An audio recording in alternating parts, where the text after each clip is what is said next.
Okay, so we're going more into how to actually use the Fibonacci Extension Tool as far as finding a take profit point. So right now we see this point where Bitcoin is tanking. So you could say that it still has a ways to go. The 618 will be the best point of drop for it, but it also could go for the 50%. So we just kind of have to basically see how it reacts to these areas at this point. This is the longer term, so on the hourly. As far as what happened, we got to look at the start of the pattern. And you can tell from here to here, it bounced off the 618 perfectly.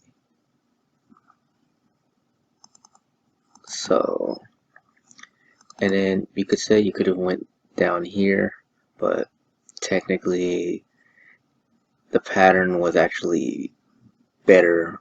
Well, it was been more consistent on this area, but either or 50%, but I would prefer to actually go to roll with what's been consistent. So yeah, I just went with this point. And then as far as the take profit point, so we know after a move after a break of structure, at some point there's going to be a retest. At this point, I would go to the high, and because it's retracing,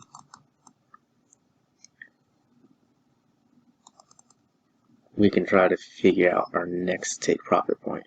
We see that it's bouncing right off of a 618 right here, but in all honesty, technically we can base it off of the fibs right here.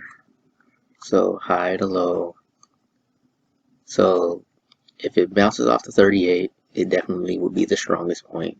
And as we can tell, we have a really strong reversal point, which is why I have this area set up and a stop loss a little bit above it. But if it did happen to come back and break, then more likely I will be looking at the 50 or the 618. But I'm more focused on the structure. I could move it up a little bit more just to kind of protect myself in case it does wick up. But that's just the way I'm looking at it at this point. So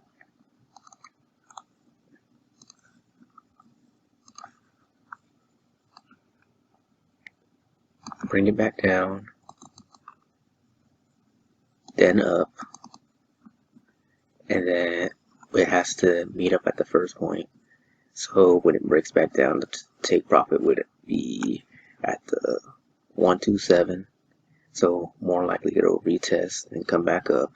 And then the next point would be the 1618 that I would be looking for. And then the next point I would want to look for is the 2618 if it actually breaks further, which is more likely that I actually believe would happen, or the 3618 if it breaks even further than that. Personally, I would like to see it break somewhere around these areas.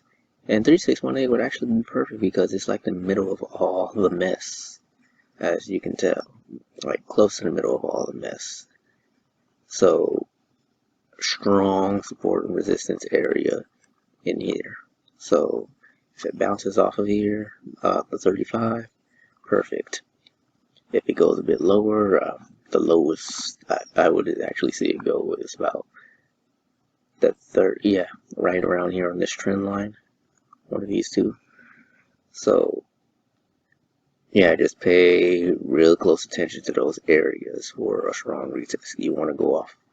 I like to go off the trend lines off of that, but yeah, the point is I was trying to show you how to actually use the Fibonacci extension as a take profit point. But I guess I kind of threw in some extra additional analysis in there. But yeah,